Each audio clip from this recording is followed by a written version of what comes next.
It started with games. Simple things. Pixels, buttons, a bit of fun. Then, somewhere along the way, the big platforms moved in. Last year, $200 billion flowed upwards, away from the people who actually play. This year, they take it back.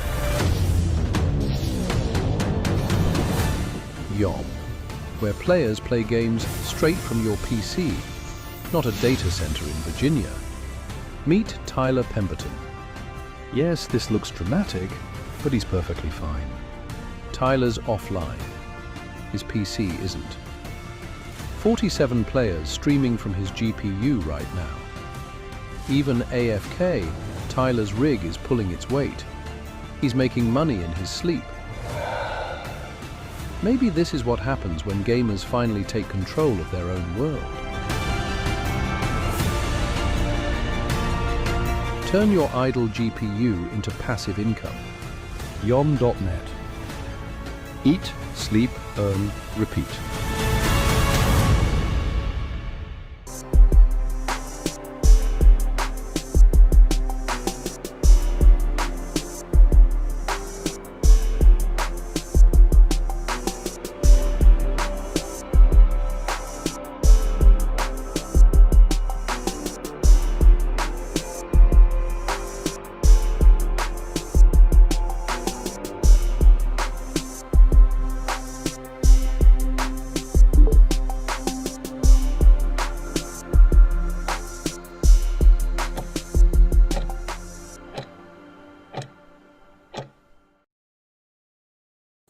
Hey, everybody. Welcome to the Town Hall. Happy Friday. I hope everyone's looking forward to a weekend. I know I am. It's been a crazy week with so much going on. Welcome to the Town Hall. We're going to have Glory up in a second and going to go through some community news and all those things. We generally like to start off these broadcasts with a few images of our mascot, Walter, generated by our community. Let me do that while we wait for some of the people to find the stream. Let's get to it. I'm not even going to try to pronounce the name, but you can see it there on the screen. This is a little statue of Walter. Appreciate it. I appreciate everyone getting involved in generating images of him, regardless. But this little statue, I thought that was kind of neat. Thank you so much. I'm not going to try. I'm not even going to try to say your name because I know I'll just butcher it. I apologize. We're getting a lot more of these classied up Walter images. Again, if you don't know who Walter is as our mascot, he's a rust-colored gorilla, generally who wears blue jeans and a white T-shirt that says YOM and round blue sunglasses. People have been classing him up, and I like this one here too. It's eating in a fine restaurant. I appreciate this Yash, a nice version of Walter. And again, we're talking about the future of decentralized cloud gaming. Another great image here. Oop, yeah, there it is. This one kind of tickled me too. The idea that Walter's speaking at a conference and everyone just kind of digging in. And I appreciate the subtlety here that we're not actually seeing Walter in front of the crowd. We're seeing the crowd looking off camera to Walter in a nice little graphic there. Nice job. Marathon the block. Yeah, come on. These names are crazy. One more. Actually, two more. This is really close. I almost got this one as number one for this week. I love this image of Walter. Again, it's pointing out all the important pieces, right? Yeah, you can see peer-to-peer network, decentralized render nodes, gaming protocol. Really what we have in our stack is everything that cloud gaming really needs to reach the masses and to scale correctly and an efficient, affordable way. So this image did a great job of summing that all up, and that looks like Walter to me. A fine job. But for this week, for the winner, I'm going with this one here. Again, just really only because the text supports it, right? Walter doesn't need a spotlight. He's showing up, building, and believing in the vision. That's how real progress is made. It's true. Vakey has kind of caught on to the whole idea that, the markets don't always appreciate projects that are building the way that we're building. But if we keep our heads down and build through and ignore the noise and just make the technology work, which is what we're doing, everything else will follow in after that. So I appreciate all those images. Thanks everybody for contributing. We're going to get to more of them on Wednesday's broadcast, as we always do. Let me get this out of here. I also wanted to cover a little bit of where we are with the standards in our community competitions. Let me actually bring that up over here. And this is what we're going to be talking about a lot today with Glory once I bring them up. But we've got these people. Again, the leaderboard is just, I mean, the top 3 ranks are right next to each other. I'm going to do this right here so you can see. But I mean, only separated by a few XP. I know that some questions were asked about, like, well, how does XP get earned so fast for some people? Well, a lot of these things are bigger contributions. Either they're operating a node, a nano, or they're doing videos more than just images. So it's not just the contests that are in the quest board. There's some other ways that people are earning XP through other kinds of activities, helping us out, KOLs, that kind of thing. So appreciate that. Let me... Hey, I want to hit real quick too, Gloria. I know you're sitting back there waiting for you. I'm gonna bring you up, Gloria. Why don't you come onto the stage? Welcome to the show. I had you kind of quietly in the background, and looking at the leaderboard here. But let me talk about some industry news real quick. If you want to kind of jump in on this, Gloria, you're welcome to. So if everyone knows, on Wednesday I do a different town hall than I do the ones on Fridays. On Wednesdays, I kind of go through industry news, talk about the industry and where it's headed. And then on Fridays here, we talk more about the project itself and bring in guests like Glory. But Glory, did you see the news about the Hi, Steam? guys. Hey, welcome to it. Happy to do this. Did you see the news on the Steam machine and how much it's going to cost? They're going to drop it for $1,000. $1,000. Yeah, I did. Crazy. It's crazy. So they did. They talked about it on Steam's account, saying, "Hey, listen, we realize this seems pricey, but the cost of RAM, cost of GPUs, it's forcing our hand, and we have to kind of spend this. We're going to have to ask people to spend this kind of money. $1,000 just for the cheap unit, right? If you want controls, it's another, $70. If you want 2 terabytes of hard drive space, you're going to pay even more. But yeah, what are your thoughts about the price on these things? No, I mean the pricing is crazy. I don't know who you're targeting, but like it's crazy. That's all I can say. That's the other thing about it too. This is a wait list. You got to join a wait list. So maybe they feel like they can't target everybody because they can't even produce as many units as what they feel like the market will support. So they've got like kind of 2 levers. Or maybe they're just trying to build some FOMO. You're only going to be able to get the unit if you pay this kind of money, and not everyone's going to be able to pay this kind of money even to get the unit. So it just seems like as a console, that's an expensive outlay for people. Yeah, I mean, very. I think that like maybe they're just trying to test run it. I feel like eventually maybe they would still drop the price, because I mean, if you want to be competing with the other like major players, it's ridiculous, like so expensive. See, that's funny because we've seen here with the PlayStation 5 and the Nintendo Switch, they've actually raised the price at the end of the product's life cycle. Again, they say the same thing. RAM prices have gone up, GPU, all the technology prices have gone up. So yes, generally they would drop the price later on in a console's lifespan. But here, this last cycle here, they're all raising their prices, which is again just kind of crazy now. I mean, with like you just said, with the whole what's it called? The whole cost of guys like SpaceX, because if you notice, I actually saw an article where SpaceX is actually investing billions of more money into the data centers. So the truth is that I hope that we don't see like this continuous rise in pricing for gaming consoles, because like everybody's complaining actually. Yeah. But the big guys they keep investing a lot of money into data centers, and they're trying to be profitable. So I don't know, but then getting the end consumer is still obviously going to be the most affected. I don't know if there would ever be a time where they would drop the price. I'm just hoping that they do. Um, Well, but yeah, let's just see how it goes.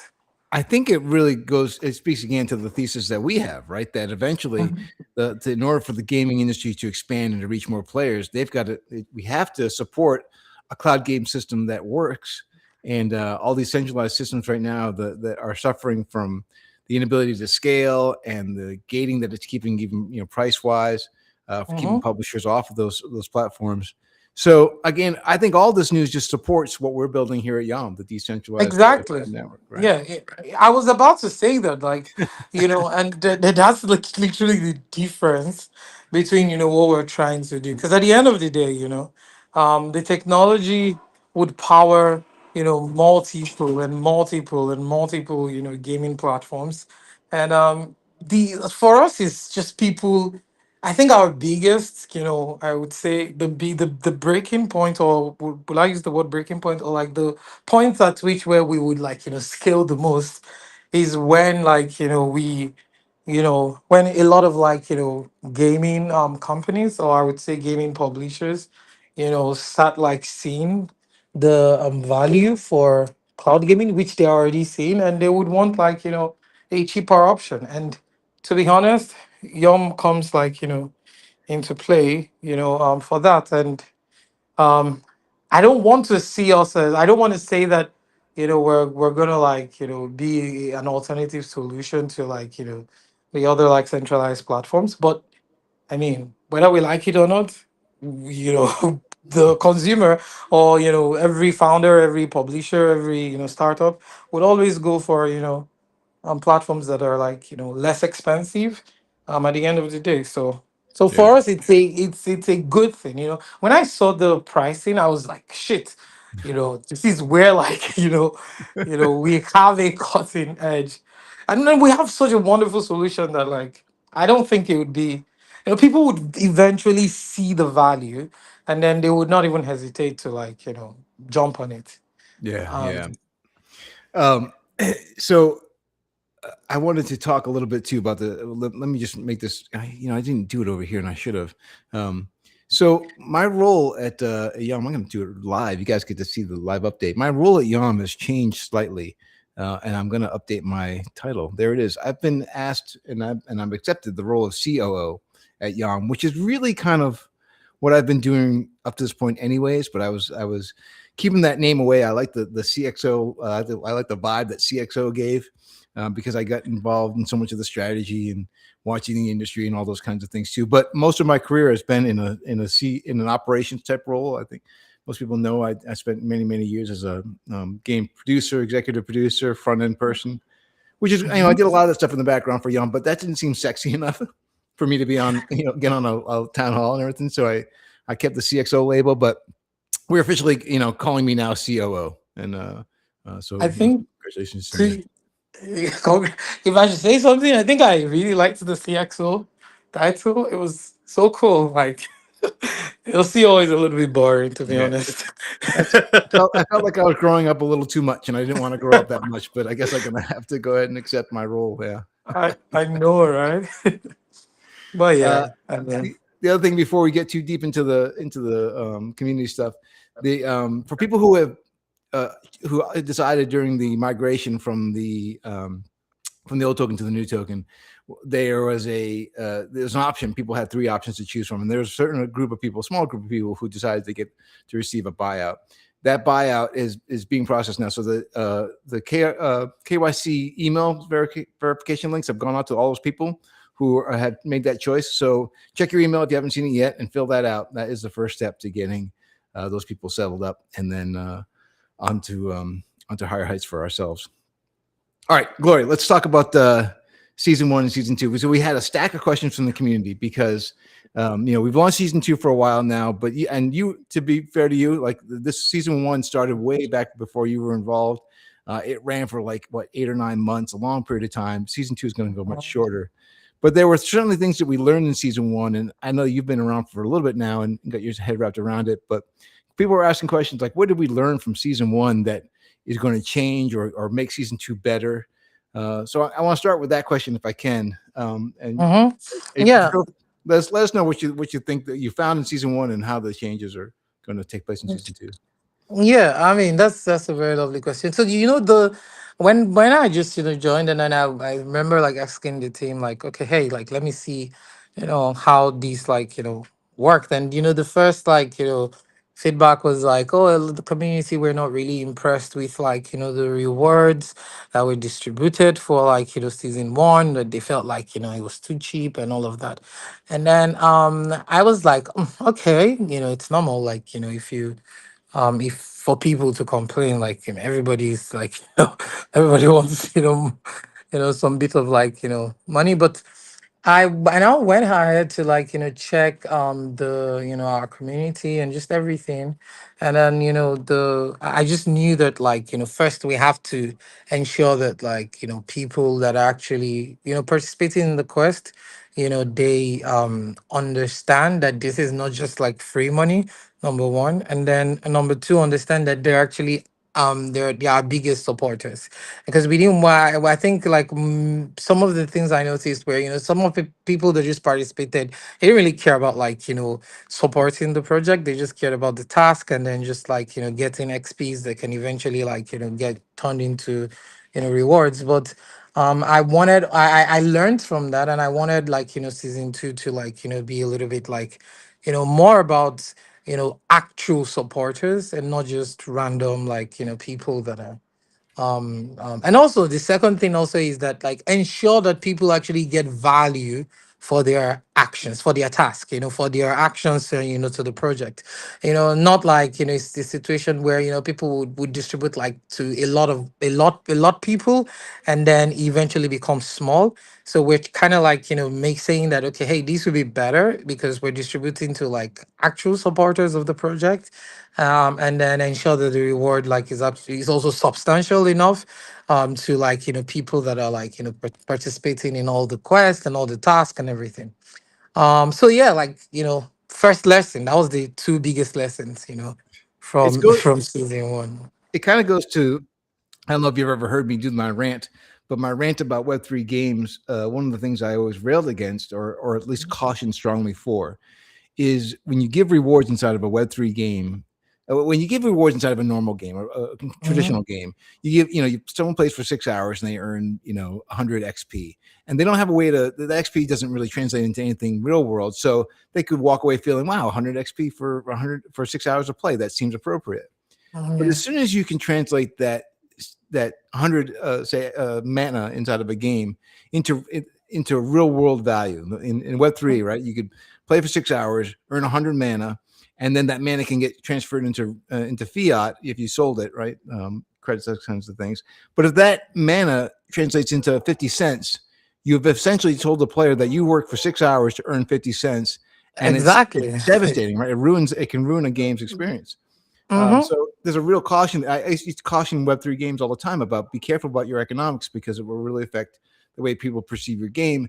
And our XP system is the same issue, right? We have to Mm-hmm. really be careful about not devaluing or not sending some kind of signal inadvertently that we devaluing the community's efforts and all their work because our reward was low.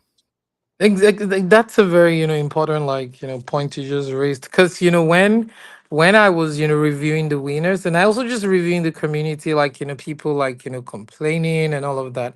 I understood because, and for us as a company, it's important that, we learn from this, and then, ensure that season two is better.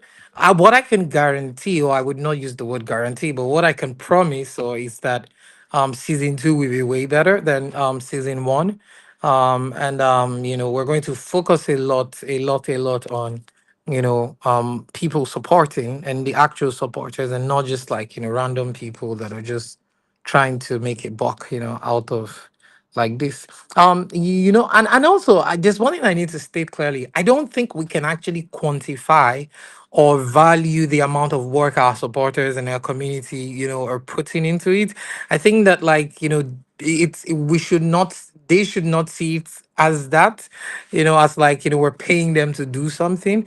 They should see it as like like a support system to the project, and we're like saying, hey, thank you for supporting us, and this is like just a little token for your support. So it should not be received like we're paying them, because at the end of the day, we actually, if we want to pay people for like 10 hours for working, I mean, we know how much we're going to be spending.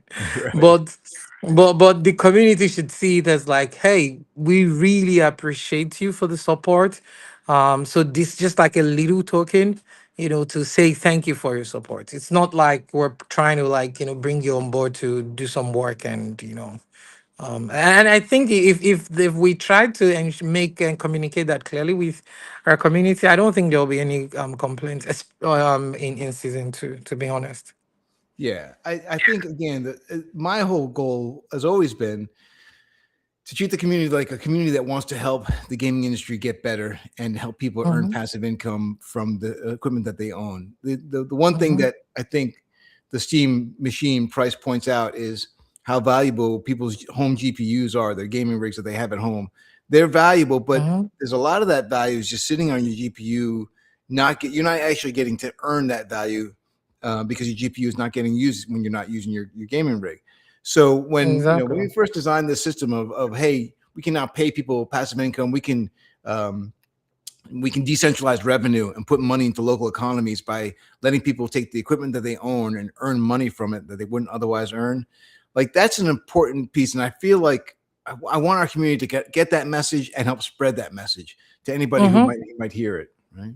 Yeah, I agree. I completely agree with you, because the moment I really, really do not. In fact, I cringe when it's being said as like, oh yeah, we're paying you to do something. No, we're not. Like, we're a community, and we're saying, hey, we want to revolutionize, we want to change the gaming system and just everything about it, and we're saying, hey, be a part of that Yeah. community, support us in that process. So in the process of supporting us, some people could support for free, and then like, just support us for free, but we're like, hey, no, instead of supporting just for free, just a little token for, you to, just take, to support, us for free. And that's the same thing with, the whole, like, converting your GPU and your system like into, something that is useful, because eventually, like, I don't think that people should be expecting that they're able to gonna be earning maybe $10,000 every month, because at the end of the day, it's like it's extra income. It's never going to be like, so I think we have to make that message clear, and then and that's part of the things that we would be doing, on our socials, moving forward, just communicating and making people understand that they are a community. We are all together in this. If if the project becomes extremely successful, they are like, a benefactor, to that success too, because and they're a part of that success because they supported us, from day one. So the please, we're not paying you to do anything. We're just saying that, hey, support us. Yeah. That's it. So we got a stack of questions from Will Wally, who's in our community. Does a lot of he's spent a lot. He's asked a lot of really smart questions. So I think the next 4 or 5 come from him. Mhm. He asked, so in our leaderboard, we track the season, season 1 and season 2 XPs as separate categories. So we have a fresh start at the beginning of season 2, and we'll do it again at season 3. But we're also tracking total XP that's been earned. And the question was Mhm. like, what do we use that number for? What's the plans for using those numbers?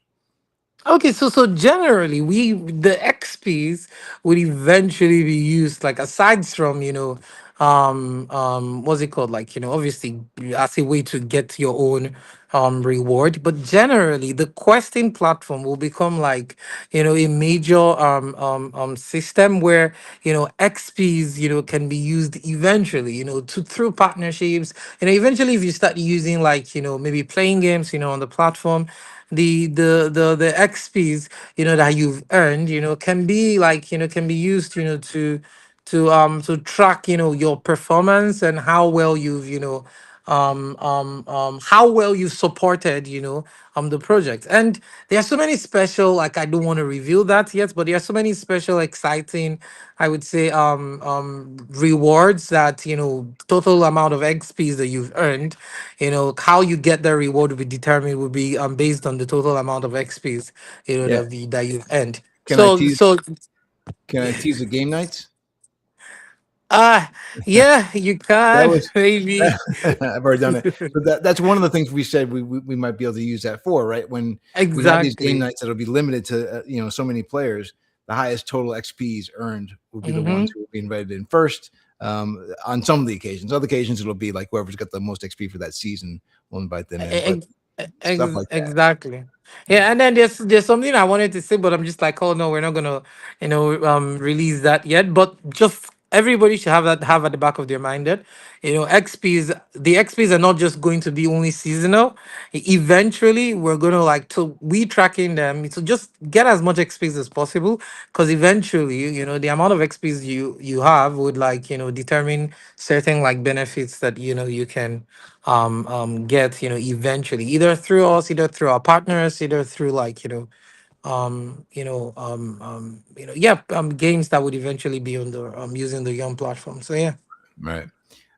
Next question was, what's our go-to-market strategy for the YOM Nano after shipments begin? Like, how will we reach people existing outside of the Web3 community? Because, and I get the question, right? The question is, if we're rewarding people with YOM tokens, but we need to have people host a Nano who maybe they aren't Web3 enabled, or they're afraid of Web3, whatever.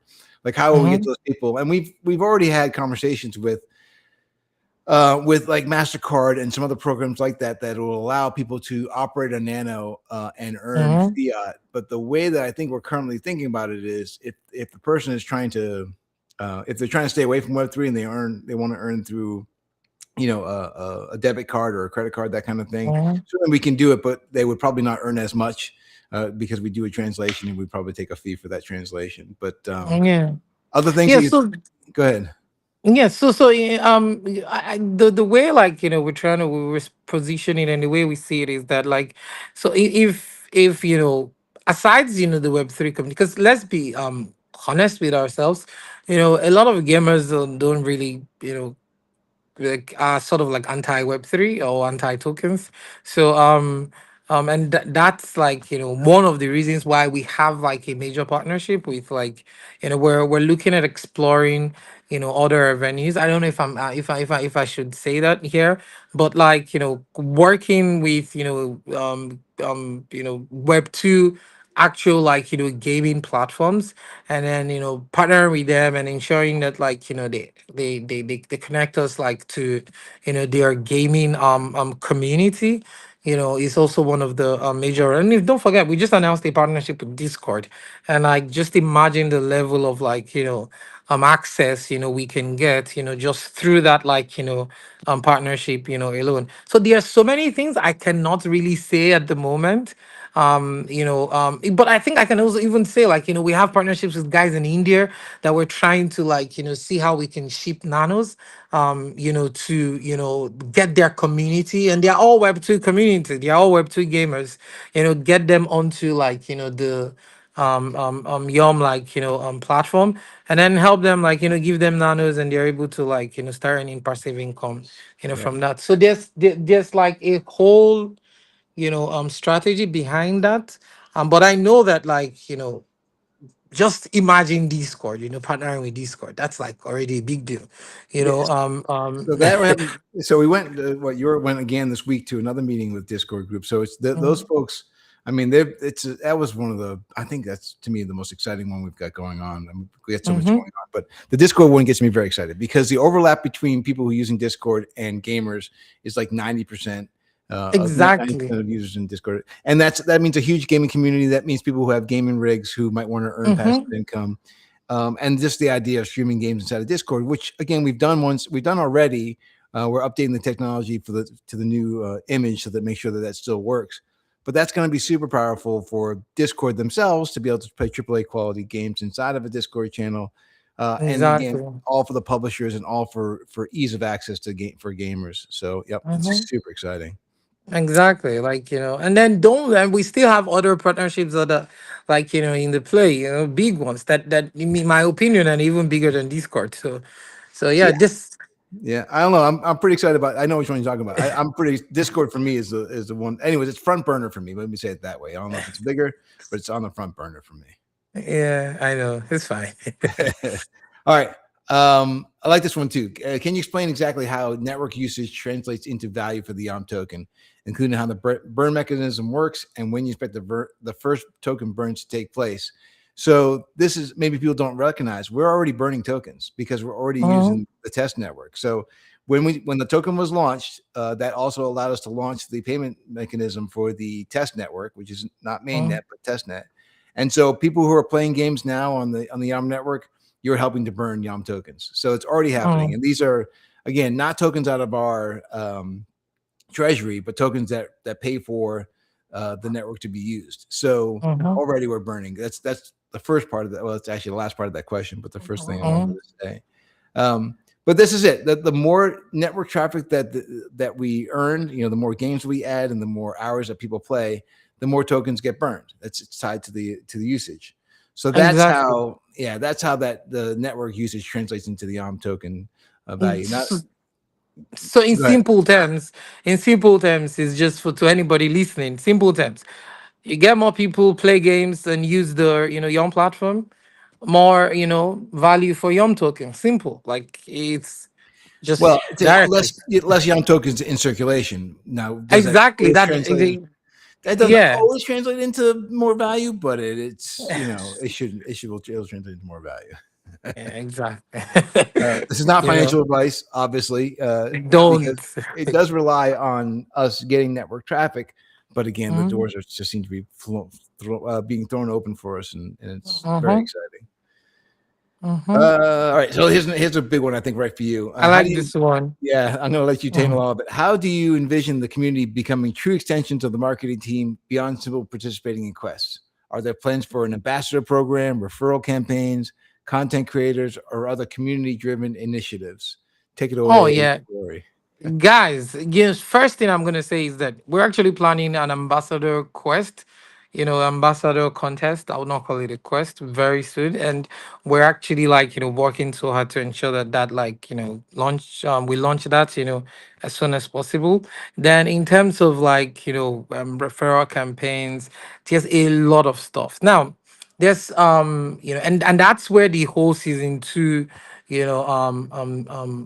quest comes into play.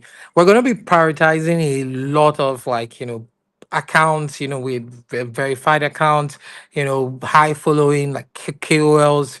We're working with a lot of these people so that like, like I said earlier, the community and the people supporting us and not just like, just people we're paying. There are people that like actually believe in what we're doing. And I'm in a way an extension of like, the marketing strategy and the marketing team. So ambassador programs, launching very soon. The content creators, and that's why I don't yet still want to announce the partnership, but we have a partnership with like a very big like, gaming KOL community where like, they'll have a lot of content creators, a lot of like, gaming creators, modern like people with like, a million following, 500K following, 2 million.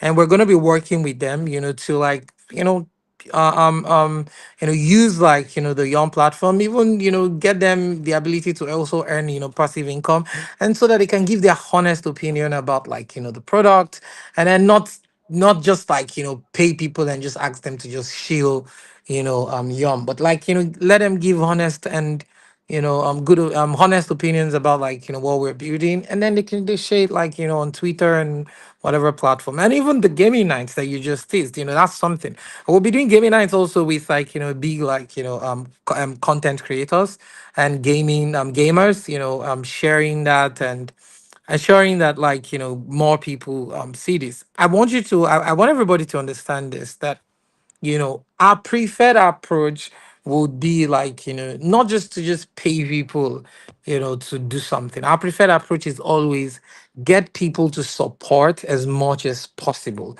and support like honestly, not support based on, financial motives or financial motivation. Yes, that's like, still a part of it, but the core, like, let people actually believe in what we're building, and then support us, at the end of the day, after they are convinced, with what, we're building. So expect a lot, like a lot, from now to the end of the year. Yeah. So I've been involved in a couple of other Web3 communities before, and I've always felt like the ones that were The ones that did the best were the ones where the community was educated in what the goals were, and the ones Hmm. that did the worst or failed pretty quickly were the ones where it's just about, hey, I want to make my money, and because they always find some other place to make their money. If you, Exactly. yeah, if we can get the community to understand what it is we're building, and I think most of them do at this point, and the Hmm. value that it adds to the entire industry, the industry that most of them are gamers anyway, so the industry that they love. Once we get people to understand the power that we have in our hands to help people earn passive income at the same time as helping the industry they love, I think we get a much stronger community who's able to help us spread the word. That's really what we're Yeah. looking for. Yes, I agree. And that's if I'm sure like the community will start noticing it kind of shift in the way like we are like putting out content on our Twitter and on Telegram, putting more like real life examples of how like YOM could be used, and just ensure that even like the your grandma understands like what YOM is about, because let's not forget we're a tech product, we're an infrastructure, and it can be a little bit like overwhelming for people to say, hey, I want to understand what these guys are doing, but the goal at the end of the day is to ensure that like the community gets it, and trust me, they're getting it, and a lot of people already gets it. But the more like we expand, that's why the web 2 part of it is also very important to me. The more we expand into web 2 and get like web 2 peoples, because the market is actually majorly web 2 if we're being honest with ourselves. Right. Web 3 is still like for the gaming community, like, that I know a lot of gamers that just don't want to have anything to do with like web 3 games. So the market is web 2. So if we're able to like, and as we're able to get into the market and get that part of the market to believe in what we're building, trust me, like I don't I it would be, I don't want to sound too excited, but I don't see any way where we would fail, if no, I'm serious, like if we're able to get I'm with that, you. like, No, I'm with yeah, you. if we're able to get like that community, just backing us, because at the end of the day, we're doing something that like is of enormous value to every gamer. So it's just all about like them keying into it and seeing that, hey, what these guys are doing really cool. And that's why I also like the town hall, because it's an opportunity for, because you said something just now, like a lot of projects that just didn't care, you just like do maybe a couple of AMAs before TGE, and then once the tokens start trading they don't even care again, and you just like move on, because they just want to make money. But for us, continuing this and this, like being consistent with this, I think the community should already know that we're committed to this. All we just need to do is keep expanding, keep getting to more communities, reach more people, and they would. I'm hoping like they jump on board, and I think they will. So, Well, yeah. that's I have to credit the community with even the town halls being what they are today. Because when we first, you don't remember in the early days of these, I was doing these. It was catch as catch can. I did it once a week. Sometimes I would miss 2 weeks. The Mm-hmm. background was like a green screen. It was ugly, and I didn't have the microphone placed well. It was really kind of a shoddy production. And Mm-hmm. eventually, Nerdgasm in our community came to me and was like, "Listen, you can't keep doing that. You're making it worse, not better. Improve." And Mm-hmm. he like gave me some real feedback, and I appreciated it. That's how I went out and made this background and started Mm-hmm. being much more structured with our approach. And I think you're right. I hope anyways, it's a signal to everybody that we're taking this serious. One of Mm-hmm. the one of my more guilty pleasures in my entire career was an event we had we did it every 2 or 3 weeks, where we'd have the team, we call it a retrospective, and we'd have the Mm-hmm. team come in at the end of a sprint and tell us about everything that did right in the last 3 weeks, everything we did wrong in the last 3 weeks, and how we might improve those things we did wrong. It was a meeting that some people would walk into with real dread, and everyone would walk out with real relief, because it was a signal to everybody that, hey, the leadership wanted to hear how we screwed up and how we can make it better. And Yeah. not every studio does these kinds of meetings, but they're super powerful, especially for software creation. And Mm-hmm. we started doing them now with the software team here. But I think of our town halls as almost like a retrospective. Like, people from the community should feel like, I have questions and I want answers, or you did this you did this part good. I mean, you should tell us those things as well.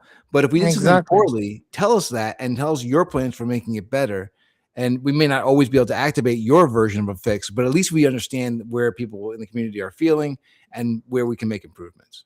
Yeah, and to be honest, feedback very important. I always say no feedback is bad feedback. Yeah. No feedback is bad feedback. Just take it and choose what to implement, but always be open to every type of feedback. And this town hall for me, is a very, very, very important thing. Good thing that we've been doing, and that like it's important. Because the community has to feel like they have to feel, they have to also be a part of the process, not even Yeah. just feel, they Yeah. have to be a part of the process.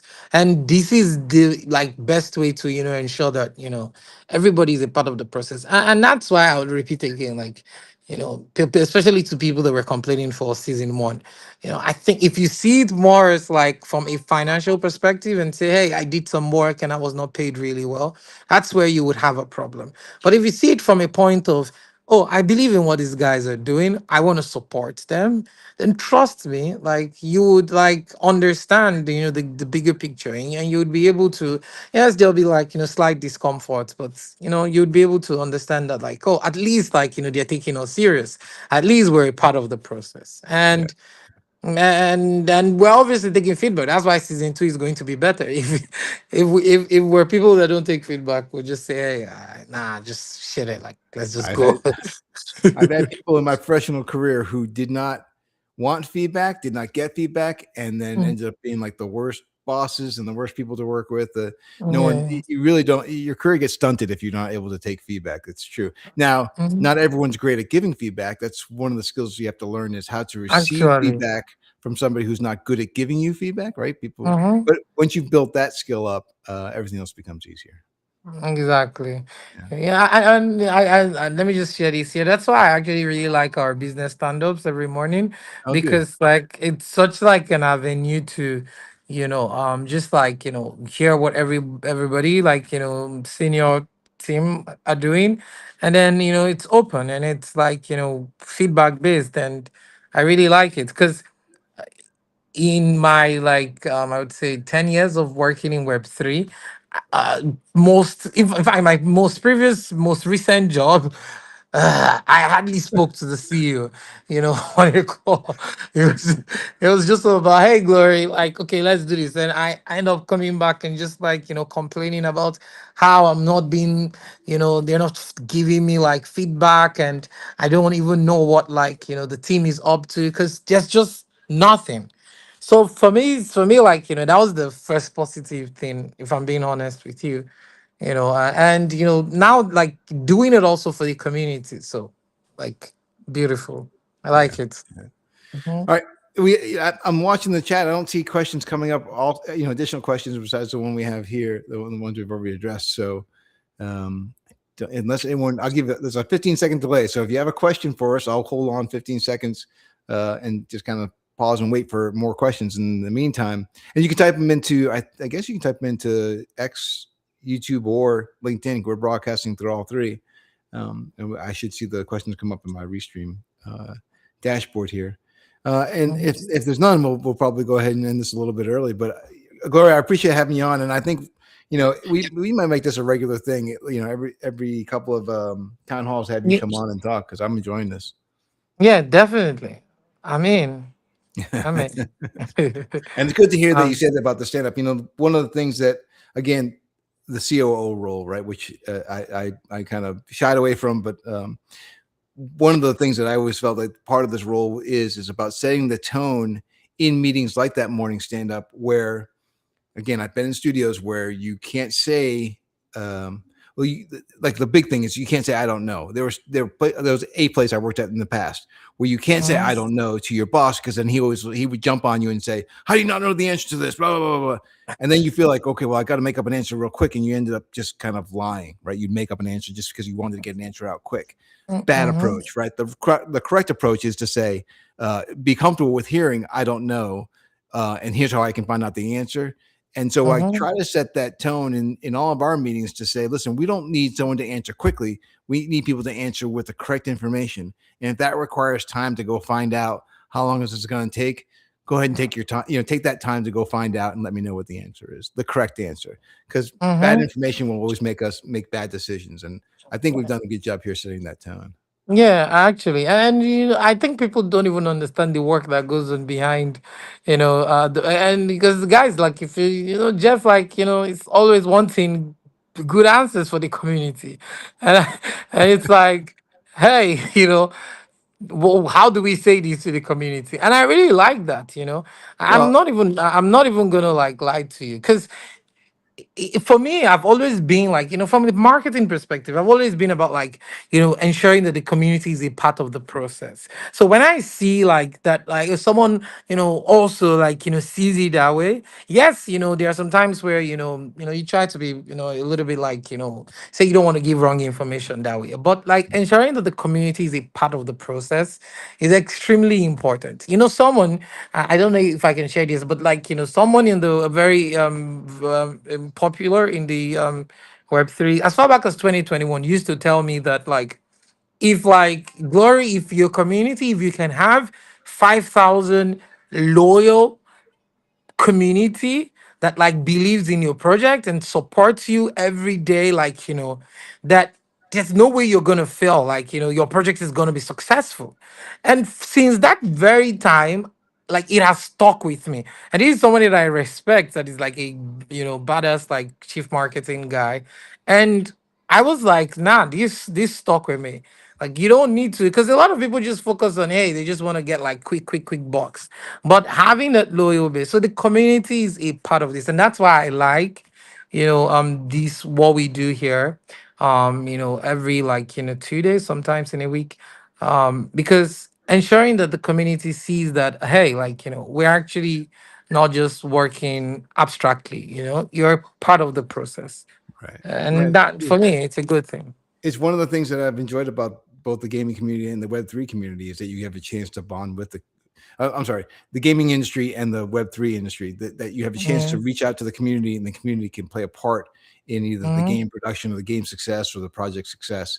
You don't get that in, accounting software, banking, anything like that. The banks certainly don't reach out to their customers and say, how can we make our bank better?